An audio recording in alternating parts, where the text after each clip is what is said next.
Here we are back at it again. What episode? 7. Whoa. 7. I hope I'm right. Yeah, it's 7. 7. 7's the lucky number. This is why it's difficult sometimes getting ahead of filming in advance. Yeah. So we can. It's hard to. And then sometimes our current events aren't so current because they just fade. I was thinking about that the podcast that we did where you were like, "Go Chiefs." I was like, man, if they lose, this is not going to age well. But they won, so good times. Hey, before you get into anything or everything, May, hopefully we'll have you a special guest on here all the way from Colorado, and it will be crazy. So looking forward to that. We make podcasts in advance because we're going away. Not going away from YouTube, but everybody's got to do some vacationing. Yeah. So I have a buddy and I have he gave me permission to use his name. His name's John. We game online together. And he was telling me one time that he relates to you on the terms of like mechanical abilities, like skills and stuff like that. And for me, that's really hard for me to like picture somebody else being that challenged, but I got to witness it. Not visually. It's so like the way I picture it in my mind probably isn't as bad as the way it went down in real life, but I got to hear the whole audio version of it because he was still in the party chat, like had his headset on and everything, and he's putting an extra lock on his door at his house. This should be good. Not a deadbolt, like one of those latches. So anyway, he's like, yeah, I got these screws and everything. I'm just going to go put it in. I'm like, you should probably, I don't know, you got drill bits and everything, start the hole. He's like, no, I'm just going to screw it in. I'm like, okay. So he struggled a lot. And then he, like, the one he was screwing in, he stripped it out or something, and then he couldn't get it out. So he went and got vice grips, and that wasn't working very well. And just, it was quite comical. I'm sure in my mind, the way I was visualizing what was going on there, I'm sure it was a lot funnier than what it actually was, but it was just funny to hear him struggle after I was like, dude, just stop what you're doing before you make it worse. Go to Walmart, get you a nice cheap drill with some drill bits. Problem solved. And, yeah, he just struggled the whole way through. I'm right there with him. See, he struggled and got it done. I would have struggled and failed. There's the difference. You probably would have kicked the door frame in and everything. Just he's a little calmer. But switching over to, so I looked this up before I wanted to talk about it because I was like, things have changed and everything. But they haven't. It's still the same. Women's insurance for vehicles is cheaper than men's. Now, when you start getting older, like now that I'm the age I am, like there's only like a 1% difference. But when you're younger, like teenage years and under 25, it's like a 14% difference of what you're paying. And I think that's absolutely crazy because in all of my driving, I've been clear from Pennsylvania all the way to California multiple times driving a semi-truck. The job I have now, I drive all over the place. And when I tell you that 9 times out of 10, the near close accident experiences that I've had, it's a woman driving. I mean that. Women are way more dangerous when they are behind a wheel than a man has ever been, from my experience driving all over the place. I'll get that fixed because, I've got pull, and I know people, and women say they want equality, so we're going to make sure they pay the same insurance prices as the rest of us. Now, I'll give you this. Guys drive faster for the most part. Like, if you got somebody who's just flying past you, the majority of the time, it is a guy. Yeah. However, in my experience, that hasn't been a safety issue in all the times that, like, they've blown past me. Every once in a while, yes, but majority of the time, no, not an issue. But see, females like to just they don't pay attention. You don't pay attention. I'm talking to you. All right? You have my attention. Texting and driving, guys do it too, but women are really bad at it. For women being able to multitask, I don't understand. Why can you not drive and text at the same time? Why are you so bad at it? Guys are better at it than girls are. I'm just saying. Because they'll come over. I'll be passing everybody in the fast lane. I like to do 7 over on the highway. It's what I do. And you'll have somebody who's in the right lane, and I'm coming up very quickly because I'm doing 7 over, and they're probably doing like 5 under. They will get over in front of me to where I have to hit the brakes, and they will continue to do the speed they were doing like I'm the problem. So, do you find that problem mostly going north or going south? Both it doesn't matter. Okay. It doesn't matter. They're all over. Any state, pick a city, pick a town. I don't care. It's the same situation. It's they don't pay attention. I don't understand. Now, if you want to talk about road rage, that no longer has anything to do with car insurance. That's more life insurance now. That is definitely a guy's problem. Guys are definitely violent at that, okay? Yeah. Guys have a problem with road rage. Women, not so much, but they are definitely more likely to cause an accident statistically in all the things that I've seen on the road. I don't get it. Well, if people would quit having things handed to them every time they cry, and basically the Americans, I'm talking even the poor ones, they're all spoiled, and therefore they don't know how to deal with their emotions or whatever when they're driving. You know what? Suck it up and drive on. Just let it go, man.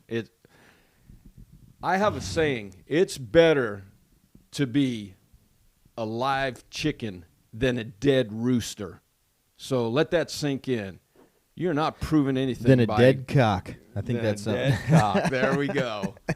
Let that sink in. Speaking of free handouts, I watched this video of a girl who her family got her a Tesla for her first car. Wow. Now, when she saw it, she immediately began to complain about it. And at first, I was actually on her side because I was like, right on. EVs suck, all right? They're terrible. Trash. I was like, heck yeah. Good for you. Stand up for what you believe in. But then she went on to say, I want a Mercedes. And I'm like, okay, yeah, no, I can't take your side now because, well, one, it's Mercedes are trash too. I don't know why you would. But just that, that privileged, I need everything. I want. I don't have to earn anything. So I immediately, so fast forward, they took the Tesla back. And they got her, like, I think it was a Chevy Cruze or something like that. No, not good. Her ass would be walking. I don't care. You want Yeah, I'm not getting you a car. Those type of families, they normally give in to the kids. So I'm glad that they. Yeah, that's true too. Because I was thinking I would have taken it back. She'd have got a bicycle. I would have been like, hey, I would have handed her a bus ticket because Mercedes makes buses. Here you go. Bus tickets. Yeah, I don't get it. I don't. For you younger people, you are looking at older people and the things that they have accomplished and earned, and you're thinking, I want that right now. That is not how life works. For the 98% of the people, that is not how life works. Now, if you go out there and make it big and, you're one of the fortunate ones, then God bless you. Do what you want. But, man, we got a lot of spoiled, privileged people in this country. When the poor have 75-inch flat-screen televisions and cell phones and a roof over their head, you're not poor. Yeah. Man, I wish people would have to do. Oh, I don't have to wish. We are going to be suffering in this country, and I can't wait. Oh, I knew it was coming way back. I'll get political here. People need to hear it. I don't care. So back when they did the whole vote on same-sex marriage, I don't know if you guys know this. Look it up. We as a nation were like, no. But then the government came in and was like, yes. And that was my biggest problem. Not that it became legal, but that the government came in and said, hey, you guys don't matter. Why did nobody lost their minds over that? That's what I was upset about. I don't care that the vote if it would have gotten passed, whatever. Like, that's, first of all, it's against how I believe, but it is what it is. The people as a nation voted, and if it would have been approved, it would have been approved. But our government came in and was like, no, we don't care what you say. We're going to do what we want. So that was my first big problem. But then the other thing that really pissed me off, I was like, oh, this is just the tip of the iceberg. Because, see, people who are living in misery loves company. Yep. And when they find out that what they thought they wanted, when they get what they want and they realize they're still not happy, they're just going to take another inch. And then that inch is going to become a mile. So first it was same-sex marriage. Then it was, then it moved on to transgender. And then it moved on to these whole drag shows and everything. And now it's moved to pedophilia. Yep. Why? What is happening? Nah. For those of you who don't know, California is trying to pass legislation that oral sex... Hold on, back up. Say that word correctly. You just mumbled over your word right there. Which word? Legislation. I don't even know what you just said. Legislation. There you go. That's what I said. No. We're going to go back in the video. You're going to have to look. Yeah, anyway, see. They're trying to pass legislation that oral sex and anal sex, as long as it's done with a willing child, it's okay. Let me tell you something. A child doesn't know what they want. A child can be coerced into thinking that it's willing. Listen, California, the Bible verse hit me that Jesus spoke to the disciples. If you have faith of the mustard seed, you can say to this mountain, be uprooted and cast into the sea, and it will happen. Well, California's the mountain. And I don't know if it means the state itself or the government, but I'm really praying that California, either the state itself or the government, will be cast into the sea. And for those of you who are, well, that's mean. What about people who are believers? If you're a believer, move. Why would you be afraid of falling off into the ocean? Do you live your faith or not? Do you know that you'll be okay or not? Anyway, there's crazy things going on in California and other places too. So, California sucks. I'm just going to throw it out there. I don't understand why anybody lives there. It doesn't make any sense to me. And I'll tell you what happens. I grew up in Colorado. I'm originally from Long Island, New York, and Colorado was a very conservative state. When Senator Hart was running for president, it was insinuated, not proven, insinuated that he might have had an affair. He had to step down from running for president. Look at how far we've come. And now, if you haven't had an affair, they don't want you. Now it's like, hey, you cheated? No, can't hang And with here's the problem. The liberals from California, Oregon, and all stuff, they're like, hey, Colorado's beautiful. And they moved there by the droves, and guess what? Colorado is a liberal cesspool now. The state sucks. Sorry to my friends in Colorado. I'm going to pick on Florida, too. Did you know it's illegal to open carry in the state of Florida? I don't know why anybody would want to open carry. Whether you want to or I think that's Second Amendment. I don't understand. Yeah, that's true. That's true. My problem. Second Amendment. You're right. Freedom. DeSantis, what are you doing? Anybody who thinks we're free in this country, you have the illusion of freedom. Freedom doesn't dictate your every move in life, and every move in our life is dictated. He's right. We should be able to open carry. Here's why you don't. Do not open carry, because if there is a bad guy, it definitely puts a target on your back. Yeah, you're the first one gone. If a person walks in to scope out a place, they're looking, they see you, you're the first one gone. Don't open carry. Did I talk about this? Oh no, I didn't. Go ahead. In St. Louis, broad daylight. Did you see that? Tell them the story. That made me angry. So, in St. Louis, broad daylight, people filming. A man is sitting on the curb and another man is standing there. Homeless man sitting on the curb. Oh, yeah. I don't think. Homeless. I don't know if that makes it worse or better. I think it makes it worse. I mean, so anyway, the dude's standing there and he's struggling to get this pistol loaded. And he's struggling to do it. And mind you, I repeat, there are people standing there filming this. And it takes him a good amount of time for him to finally load that pistol. And he shoots this man in cold blood. There are so many problems that I have with this. First, every single one of those douchebags who was filming, he stood there for so long trying to figure it out. There were a couple people standing there. They could have bum rushed this dude. That's my first problem with it. Second, like, man, why can I not be in places like this at the right time? Because I'm letting you know right now, anytime I go to St. Louis, I'm definitely packing. I hate St. Louis.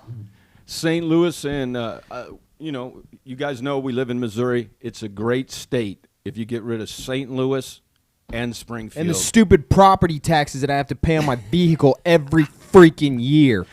Hey, we're not a political channel, but we just want to let you hear us gripe. This is the rant episode. I think that's what I'm going to entitle it. I don't know. They do it because that goes towards fixing your roads. Then fix the fucking roads. Absolutely. Oh, my gosh. I've been to some third world countries that had better roads. I'm just saying. Of course, they were brick. Those last forever. Yeah. Those Well, are and nice. I don't know if you guys who are watching, this might be news to you. Like our toll roads and stuff, most of them are sold to foreign countries. A lot of our toll roads are not owned by America.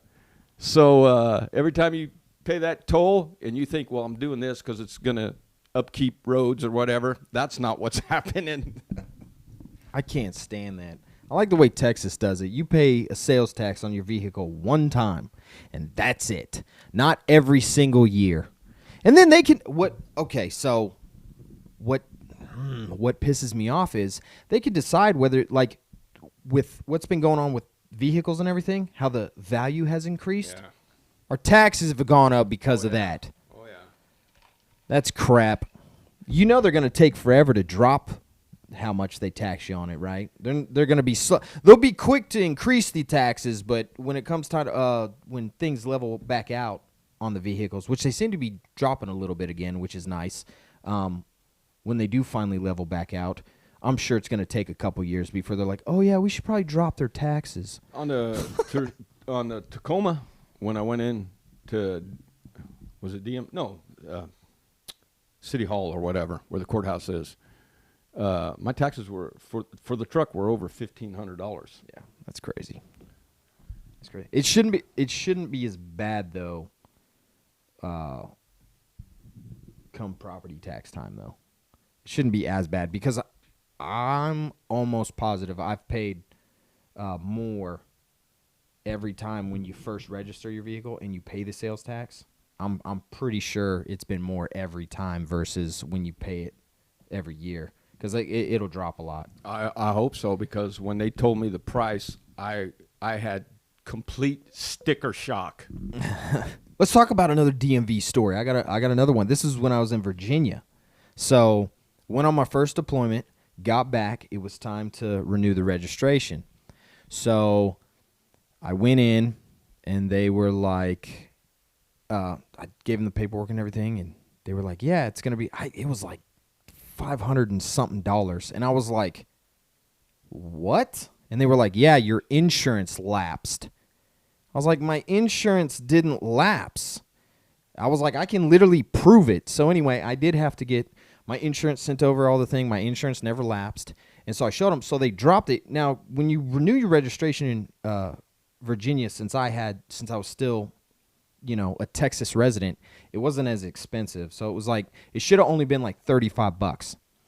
And it dropped down all the way to like $85. And I was like, why is it still $85? And the lady was like, well, because you didn't respond to the notice that we had sent out in the mail. I said, I was on deployment. And I was like, and not just that, my wife was still here. And I know for a fact my wife doesn't let that stuff slide. Like, she would have gotten that taken care of. And she's like, nope, you didn't respond to it. And I was like, okay, well, how do I get that fee waived? And she was like, well, you got to have the CO of your division write a letter, and then it'll go before a board, and they'll decide if they want to waive the fee. And I was like, I'm just going to pay it. I'm not wasting my time, or his time. So anyway, I paid it. And then the very next deployment, I get back, and it's time for me to renew registration again. So I go in, and wouldn't you know it, the same exact thing. But this time, I wasn't going to put up with their crap. I was like, you know what? You guys did this to me last time with the same supposed story of my insurance lapsed and I didn't respond to a letter that you mailed out. So you know what? I'm going to go get Navy legal and we'll handle it that way. And you know, by goodness, she hit some keys and she was like, oh, I must have hit the wrong buttons. I bet you did. That, you know, and that's what that pisses. I'm going to give you a story right along with that. So I've had Blue Cross Blue Shield federal health insurance forever. And I made a call. I was checking up on something, and the lady said, Paul, how old's your youngest child? And I said, she's 30-some. And she goes, do you know since 2016 you've been paying for you and your wife and your kids? And I was like, I didn't have any idea, you know. And so I let that go. But then I made another call and I talked to a guy and he told me, look, all you got to do is get your youngest child's birth certificate, a copy, and then just write a statement with it and send it in and we'll refund you the money. It would be $1,800. So, I mean, it's not like a ton of money, but that's a good check to receive. And that's what they were taking from me. So I was like, good. I did all that, sent it in and everything. The same crap, man. I waited quite a while, a couple months. I called. This time I get a lady, and she says, well, that's up to us to decide whether we want to give you the money back because we sent out notices. That's such bullshit. We sent out notices, and so it was your responsibility to take care of that and not our responsibility. And that makes 100%, what's the word I'm looking for? That's the way it should be. I agree. But they frickin' never sent me a letter. That's what pisses me off. And they will lie to you. They will steal from you, whether it's medical insurance, taxes, whatever. When you owe them, you better get it to us now. Yeah. If it's the other way around, we'll think about it. We'll think about it. Yeah, we'll think about it. So I'll call you. I'm probably not going to see my $1,800. And speaking of when you mentioned notices and everything, that actually reminded me of another story when I was living in Virginia. So we lived in this apartment complex, and we went on vacation, and we got back, and the other car that we had that obviously we didn't take was gone. Now, we got back in, like, the middle of the night. Like, my car was not there. And I was like, no way somebody stole this car because, I'll be honest, it was a piece of crap car. Like, it was trash. It was a 97 Pontiac Firebird that just had nonstop problems. And so there was a part of me that was like, good riddance. But the other part was like, I still owe on this car. So anyway, I called the police. They get there. They take a police report and everything. And so I posted about it on Facebook, and like the next morning, Roxy comes in and she's like, hey, my friend says your car is out in front of her apartment. And I'm like, no way somebody stole my car and lives in this same exact apartment complex. So anyway, I go over there. Sure as anything, it's there. Nothing's broken. Nothing's missing. So I'm like, okay. So I move my car back. And I go and I talk to the apartment complex, and I'm like, what was going on? And they were like, oh, well, we moved your car because we were resurfacing the parking lot. And I was like, you guys couldn't at least, give me a call or something? You guys have my information of what vehicles I have, and like you couldn't call me and be like, hey, where you at? What's going on? We'd like you to move it. If you can't move it, we'll move it for you. And they were like, well, we sent out a notice. And I was like, when? And they were like, the day before. And I was like, I've been on vacation for like a week and a half. I don't. We get taken advantage of. And I'm glad you all believe you live in a free country. I mean, if that gives you peace, so be it. But you're really naive. And so, yeah, when I moved out of the apartment, I just moved out. And where's our payment? Oh, I moved out. I gave you notice. I don't. I left it on your should've door. You should have left the Firebird. I'd traded that in by then.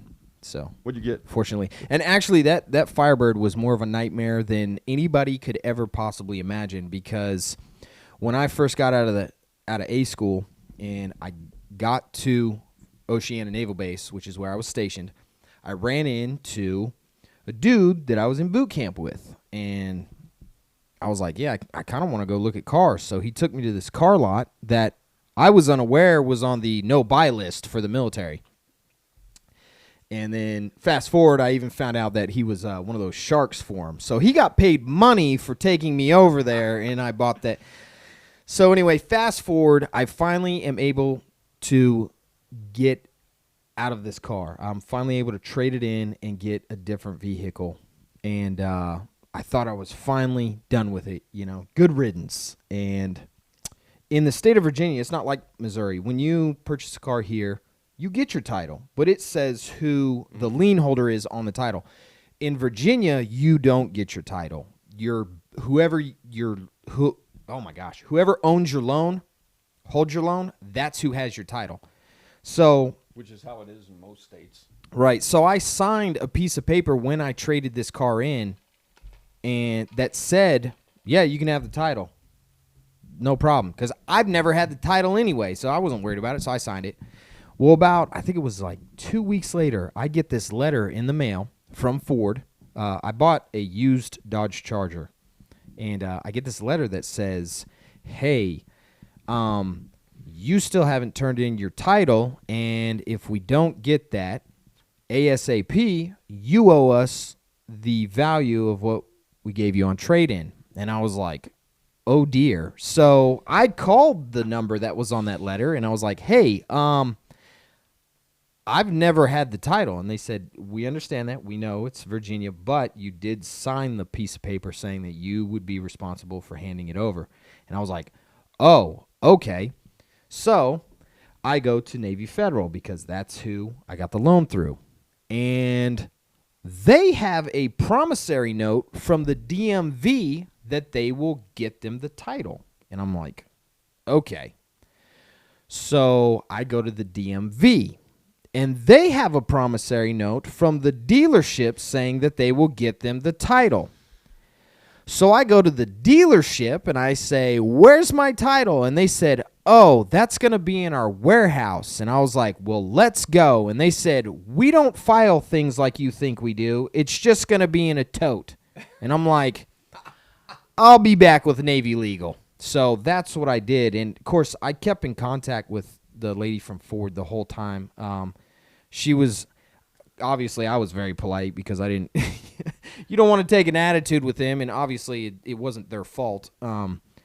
She was super cool with me, and she also knew, like, anytime she called me a couple times and I immediately answered. It wasn't like I was trying to dodge anybody. So anyway, long story short, Navy Legal was able to track down the title. They had actually sold this car to another individual who had the title, but yet somehow sold it to me as well. The crazy thing about that, I asked the attorney, I was like, so can I, like, sue that dealership? And she was like, you drove the car, didn't you? And I was like, well, yeah. And she was like, this is a Commonwealth state. You're not going to win that lawsuit. Like, it's just... And I was like, that is crazy. But the thing that was even crazier to me is, so this dude bought the Firebird and then he just, like, walked away? I don't... How do you do that? I don't understand. Wow. So, Wow. yeah. Yeah, that was probably one of the craziest. That was the first car that I ever purchased on my own, and that was the one that you told me, don't do that, because I told you the price and everything, and you were like, that's kind of expensive for a 97. I was like, yeah, but it's got T-tops. And I learned the hard way. It's not like I've always been. When I was in the Navy out in California, before I met my wife, I went down to the mile of cars and found me a Mustang. Not a fast Mustang, straight six-cylinder, German engine, would run forever. And I had a sales lady, beautiful, beautiful woman, took me by her house. She was engaged to I saw pictures, so a male model, And as we're riding along, she's like, if I wasn't engaged, you would be the one. So I was like, sign me up for this car. Okay, the car was only $8,600. Not bad, right? But that 20% interest rate was a killer. You know, it was crazy. When I bought that Firebird, not knowing what I know now about buying vehicles, when he wrote down on a piece of paper, it wasn't, okay, there were so many red flags, but this should have been the biggest red flag. He wrote down on a napkin the price of the car. This dude saw me coming from 20 miles away. All right, like, I'm sure as soon as I drove off with that car, he was like, what a sucker. Anyway, he wrote down, I think it was like 7.8, right? And so I was like, yeah. And I had them handle the loan instead of me going to Navy Federal and handling the loan. It got up to $10,000 for the loan of this car. And when I was like, yo, you said like 7.8. He goes, oh, yeah, sales tax. Again, saw me coming miles away. So I was like, oh, okay. And I was paying like 14.9% interest. Still lower than 20. I think I bought that Mustang 2.5 times. So, yeah, those are my funny experiences. We'll have more on the next episode because it's time to start wrapping it up. That was a quick one. Hey, it was fun. Hope you guys enjoy it. Remember, we're going to have a guest here in May. Heck yeah.